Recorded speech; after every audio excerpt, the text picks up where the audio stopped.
बात विधि सम्मत ज्ञापन देने की हो रही है। अब यदि आप बलपूर्वक कोई चीज करेंगे तो कानून व्यवस्था बनाए रखना अधिकार क्षेत्र में है, वो हमारा जवाबदारी है। मशीन रोकना हमारे अधिकार में नहीं है। अभी आप ज्ञापन दीजिए, ज्ञापन को शासन स्तर पे जाएगा, शासन स्तर पे जाएगा, शासन से निर्णय करेगा। कलेक्टर से तमें जिला कलेक्टर से जाते ना, जिला कलेक्टर से जाता ऑर्डर। आप अगर कानून आप जान रहे हैं, आप संविधान जान रहे हैं, तो आप ये जान रहे हैं कि यहाँ से संभव नहीं है। यहाँ आप इस चीज को जान रहे हैं कि जहाँ आप खड़े हैं, आप मुझसे बात कर रहे हैं, मुझे ज्ञापन दे रहे हैं, ये इस स्तर पे नहीं है कि हम लोग शासन स्तर से निर्णय करूंगा उसका। आप ज्ञापन दीजिए, हम शासन में भेजेंगे उसको, ये आश्वासन देते हैं। अब यहाँ पे माननीय जिला सदस्य बैठे हैं, हम मान नहीं सकते हैं कि आप लोगों को कानून कायदे का ज्ञान नहीं है, या आपको अधिकारियों की जो है वो क्या ज्ञान क्षेत्र है, कितना अधिकार क्षेत्र है, क्या हमारी जानकारियां हैं।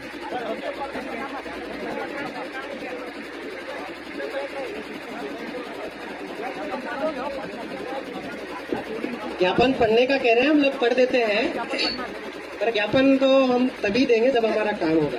और आधिकारिक क्षेत्र में नहीं है तो एनओसी तो दी होगी इन्होंने, गांव से पूछा होगा तुम्हारे गांव ने जगह ले रही हूँ, तो तुम्हारे बांध जगह थोड़ी पड़ी थी, आप दे दोगे ला दो ज्ञापन को। ये है सर की 21 गांव गणराज्य आए हैं। अभी पैसा एक भी है, और गांव से बड़ा हम ये कहते हैं कि नेहरू जी और इन लोगों ने भी कहा है कि ये इंडिया जो है वो गाँव का देश है, ये गाँव का देश है। क्या एग्जिस्टिंग लॉ तो है, देर आ रहा है फोर्स ऑफ लॉ 13(3) का फोर्स ऑफ लॉ है, एग्जिस्टिंग लॉ हम बोल रहे हैं। ये है, हम लोग आपको ज्ञापन देने आए हैं श्रीमान कलेक्टर महोदय जिलाधार। संदर्भ में आपको शेड्यूल डिस्ट्रिक्ट एक्ट 1874, भारत शासन अधिनियम 1935 भाग 91 और 92 एंड 311। अगर 1935 अगर आप देखेंगे तो ये एरिया हमारा 1935 के अंदर 311 के अंदर ही आता है, 92 के अंदर आता है, क्योंकि और वही आपका 5th शेड्यूल और देर एग्जिस्टिंग लो आपका CrPC and IPC this is existing law, विद्यमान विधि, क्योंकि उधर से आपका ड्राफ्ट किया गया है। तो आप मानिए भारतीय दंड संहिता 1860 का धारा 5 भी यही बोलता है कि स्थानीय विधि को प्रभावित आपकी आईपीसी नहीं करती है। आप इसका और भारतीय दंड प्रक्रिया संहिता 1973 के अध्याय 1 के पैरा 2 का भारतीय संविधान के अनुच्छेद 13(3) का, भारतीय संविधान अनुच्छेद 372 जो आपका 71वां वाला इलाका 72, ये 71 और 72 दोनों हमारे इसमें आता है। और 72 ये कहता है कि कोई भी कानून अभी तक खत्म नहीं हुए, सारे पुराने कानून एडॉप्शन ऑफ लॉ के तहत लागू है। भारतीय संविधान का अनुच्छेद 19 का सेक्शन 5 और 6 ये तो सीधा शट बोलता है कि इधर एवरीथिंग मतलब वर्जित क्षेत्र है। अनुच्छेद 244(1) बात संविधान आदेश संख्या 192 2003 5वीं अनुसूची अनुसूचित क्षेत्र और अनुसूचित जनजातियों के प्रशासन और नियंत्रण तथा भारत सरकार के अधीन विविध विधियों में जनजाति संरक्षण के अनुपालन में, ये एग्जिस्टिंग लॉ के अंतर्गत आता है। द्वारा आपके द्वारा एक ज्ञापन दिया जा रहा है। विषय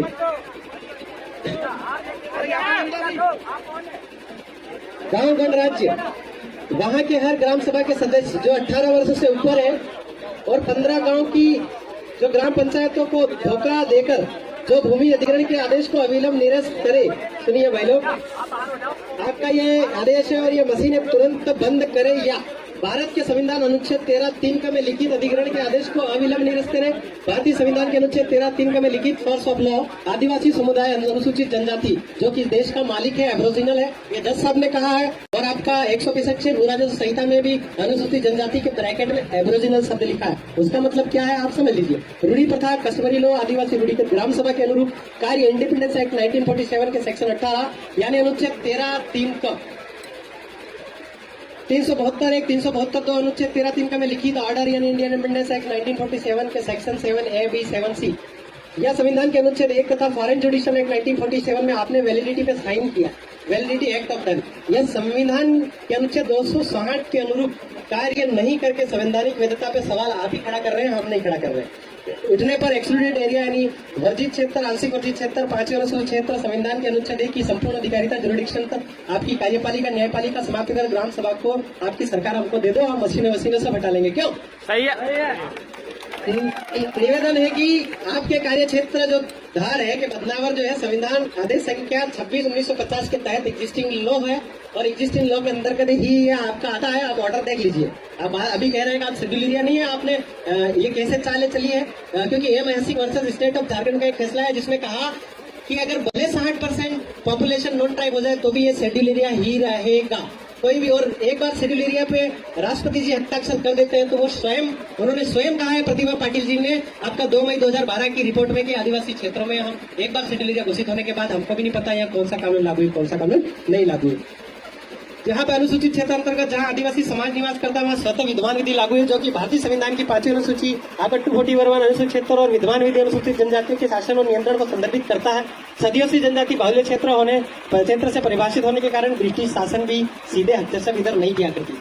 आप जबरदस्ती हस्तक्षेप कर रहे हैं। इन्हीं कारणों से जनजातीय क्षेत्रों में शेड्यूल डिस्ट्रिक्ट एक्ट 1874 लागू कर स्थानीय कानूनों को यथावत रखा गया। तत्पश्चात इन्हीं जनजातीय क्षेत्रों को भारत शासन अधिनियम 1935 में भाग 91, 92 तथा 311 के तहत विशेष संरक्षण प्रदान किया जाकर ब्रिटिश सरकार ने देश छोड़ने के पूर्व उक्त जनजातीय क्षेत्रों की पारंपरिक संपूर्ण कार्यपालिका, विधायिका, न्याय व्यवस्था को भारतीय स्वतंत्रता अधिनियम 1945 के भाग 7A-B में करार संधि के साथ भारतीय संविधान के अनुच्छेद जो आपका 13(3)(16) है, अनुच्छेद 2372 में विशेष रूप से विधि का बल हमको दिया गया। विधि यानी कॉन्स्टिट्यूशन, और कॉन्स्टिट्यूशन का बल हमें दिया गया है, बल प्रदान किया गया। भारतीय संविधान लागू होने पूर्व तक आप ब्रिटिश शासन काल में देश के तमाम जनजातीय क्षेत्रों में भारतीय दंड संहिता 1860 की धारा 5, अगर कोई इसमें अमेंडमेंट हुआ है तो हमको अमेंडमेंट दिखाए। भारतीय दंड प्रक्रिया संहिता CRPC 1898 और 1973 के अध्याय 1 पैरा 2 ख के तहत सभी तरीके दीवानी फौजदारी मामलों का न्यायीकरण प्रत्येक ग्राम स्तर पर स्थानीय पारंपरिक तरीके से करते हैं। हमारे गांव में के लड़ाई जाती गांव में निपटाते हैं हम लोग। हाँ, तो अभी मशीनों वाला भी हमको ही दे दो। पिछले कुछ महीनों में लगातार भारत के आदिवासी समुदाय द्वारा भेजे जा रहे ज्ञापन द्वारा यह बात उठाई जा रही है कि इंडियन इंडिपेंडेंस एक्ट 1947 के section 7A-B foreign judicial act 1947 के वैलिडिटी एक्ट ऑफ डन के अनुरूप ही भारत की कार्यपालिका, न्यायपालिका, विधायिका आदिवासी क्षेत्रों में क्रमशः एक्सक्लूडेड एरिया आंशिक वंचित क्षेत्र में लगाया जाए, अन्यथा भारत की अधिकारिता से हम लोग स्वयं अलग कर लेंगे। जैसा कि ज्ञात है कि 8-9 नवंबर 2019 को राज्यपालों की राष्ट्रीय आदिवासी अनुसूचित जनजातियों हेतु सम्मेलन हुआ।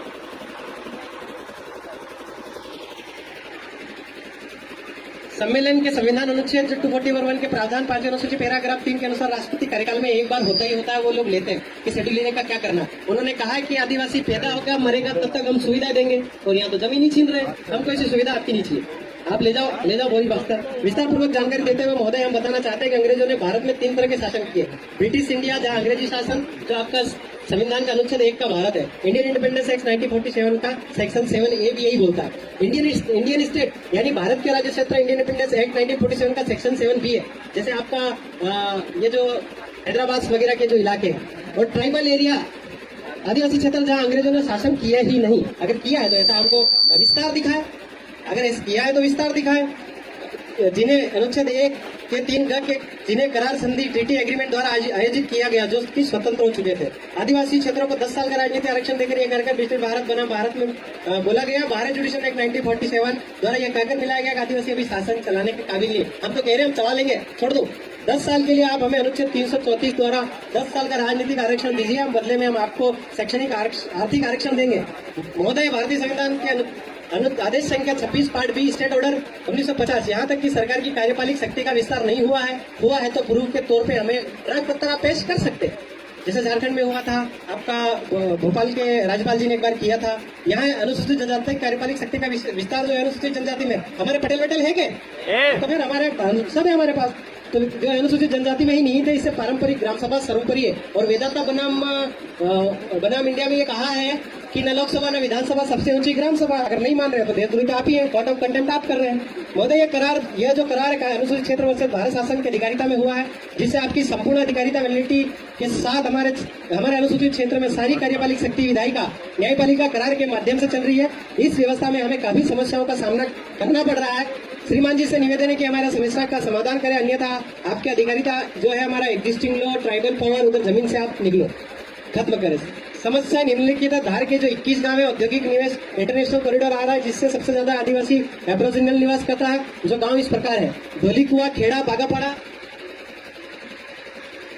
बखतपुरा, खाकरकुड़ी, खोकरी, गरवाड़ा, अम्बापाड़ा, भैसोला, देनारा, कचनारा, गड़ी खेड़ी, बोर्दी, केंद्रपाटा, तिलगारा, यह धर्मपुरी की तहसील में भी है। पलासीड़ा, खोकरिया, बलवारी, जेतापुर, लोधीपुरा और नबीपुरा, इसमें किसी भी प्रकार से गांव के कोई ग्राम सभा की एनओसी नहीं ली गई है। ग्राम सभा तो हर जगह है, ट्राइबल और नॉन ट्राइबल जगह। अगर आप इस चीज को मानो तो एनओसी आप दिखाओ हम लोगों को। अगर ऐसा है आप अगर कहीं मशीन नहीं हटा सकते तो ग्राम सभा की एनओसी दिखा दो, चले जाएंगे, है कि नहीं। तो गाँव वाला कौन कौन एनओसी हलवा वाला है, गाँव में लोग तो ही बैठा ही जाता, देखो कितने उम्र में, तो एनओसी दिखाओ। ग्राम सभा के प्रस्ताव संलग्न है आपके कार्यकाल में। जो सूचना अधिकार जानकारी मांगते हैं वो भी घुमा के जानकारी नहीं है। हमने कहा कि सरकारी जगह का मालिक कौन है तो कहते हमको मालूम नहीं है, तो इसका बात दिखा दो। नहीं मालूम है तो आप जमीन कैसे लेने आ गए। महोदय, अनुसूचित क्षेत्र को भारतीय संविधान के अनुच्छेद 244(1) जो है वह परिभाषित किया गया, जो कि ऊपर उल्लेखित है कि भारत के सर्वोच्च न्यायालय सुप्रीम कोर्ट ने अनुसूचित क्षेत्र को परिभाषित करते हुए आदिवासियों को जो इस प्रकार दिए है। उच्चतम न्यायालय का फैसला वेदाता के अनुसार न लोकसभा न विधानसभा सबसे ऊंची ग्राम सभा, जो कि आप कोर्ट ऑफ कंटेम्प्ट कर रहे हैं, वेदाता का कोर्ट ऑफ कंटेम्प्ट कर रहे हैं। उच्चतम न्यायालय का फैसला पीरामारेड्डी बनाम अनुसूचित क्षेत्र में केंद्र सरकार की एक राज्य 1 इंच भी जमीन नहीं है, और ये भी कहा है कि इस क्षेत्र में ट्राइबल टू नॉन ट्राइबल जमीन होगी भी नहीं और non tribal to non tribal भी नहीं होगी, ऐसा कहा था। इसमें भी आप कोर्ट ऑफ कंटेम्प्ट कर रहे हैं। उच्चतम न्यायालय जो आपका समता बनन आया उसने कहा है कि जहां आदिवासी रहता है वहां सरकार एक व्यक्ति है, मतलब यू आर ए पर्सन, आपको अगर जमीन लेनी है तो आपको आदिवासी होना पड़ेगा। उच्चतम न्यायालय का फैसला बना महाराष्ट्र 5 जनवरी 2011, 8% आदिवासी देश के मालिक है, बाकी विदेशी है। ये आप कोर्ट ऑफ कंटेम्प्ट उन पे रिव्यू पिटीशन डालिए। उन्होंने कहा है कि पॉइंट नंबर 20 में कि आदिवासी का संरक्षण करना ही हमारी देशभक्ति है, तो आप तो हमारा उजाड़ के तो सबसे बड़ा देशद्रोह का काम तो आप कर रहे हैं। ऐसा है तो हमारे हर एक थाने में आपके खिलाफ रिपोर्ट कराते हैं, और सेडिशन 124 और 120 भी लगना चाहिए। उच्चतम न्यायालय का फैसला, आपका उच्चतम न्यायालय का फैसला जो आया केरल बना, जिसका जमीन उसका खनिज, भैया हमारा गांव हमारा खनिज। Ramkripal Bhagat versus state of Bihar का भी यही फैसला आया है। Naresh Chandra Bose versus state of Nagaland, जो कि 1947 का जो भारतीय स्वतंत्रता अधिनियम है वो अभी भी लागू है। 395 खत्म करता है, 372 वापस सुरक्षित करता है। ये उन्होंने अभी जजमेंट में कहा है। अनुच्छेद 141 के तहत सुप्रीम कोर्ट के जजमेंट को या कोर्ट के जजमेंट को, कानून को नहीं मानता वो कौन है, देशद्रोह है। तो हमारी ग्राम सभाएं इतनी सारी आई है, ये आपको देशद्रोही बताती है। अब आपको फैसला करना है कि आपको क्या करना है। जगपाल सिंह बनाम पंजाब, गांव की खाली पड़ी जमीन, उन्होंने कहा है उसे ऐसा जजमेंट है कि गांव की खाली पड़ी जमीन तो का अंडा सारवा रखी थी, तमु आविन क्या लगी सरकारी जगह, हमारा बात मिल गया, गांव वाला मिली थी टांडा सारवा, मतलब अंडे चारने के लिए हमने रखी थी, वो नहाने के लिए रखी थी। हमारी व्यवस्था है भाई, हमारी सभ्यता है। MI builders P versus Radheshyam Sahu, मतलब कि इसने 100 करोड़ का शॉपिंग कॉम्प्लेक्स गांव की जमीन पे बन गया था, सुप्रीम कोर्ट ने उसको गिराने का आदेश दिया था। इसमें भी आप कोर्ट ऑफ कंटेम्प्ट कर रहे हैं। महोदय, उपयुक्त जजमेंट को देखकर वो समता जजमेंट के अनुसार आपका जो क्षेत्र है ये, इसमें आप सब एक व्यक्ति के समान है, और पूरा जो संहिता की धारा 165(6) के अनुसार आदिम जनजाति एब्रोजिनल की बिल्कुल गैर जनजाति को ट्रांसफर नहीं हो सकती, तो क्या आपकी सरकार और आप आदिवासी है, ये जवाब दे। अगर फिर भी इस प्रकार का रूपांतरण करने की प्लानिंग कर रहे तो यह प्रक्रिया असंवैधानिक है। उच्चतम न्यायालय का जो आपका पीरामारेड्डी बनाम 1988 बोलता है कि आपका ये जो एरिया है, इस क्षेत्र में केंद्र और राज्य सरकार का 1 इंच भी जमीन नहीं है, तो इस क्षेत्र में सरकार की जमीन कैसे, कहां से आई, इसका माननीय राज्यपाल का गेजेट आपको दिखाई कि ये आपका गवर्नमेंट लैंड है। उच्चतम न्यायालय का फैसला वेदाता अनुसार न लोकसभा न विधानसभा सबसे ऊंची ग्राम सभा, तो ये जमीन हमारे ग्राम सभा की, आपके सरकार की नहीं। अतः ग्राम सभा रूढ़ी प्रथा को अनुच्छेद 13(3) के तहत विधि का बल है। अतः हमारी ग्राम सभा को विधि का जो न्यायपालिक कार्यपालिक व्यवस्थिका का बल है।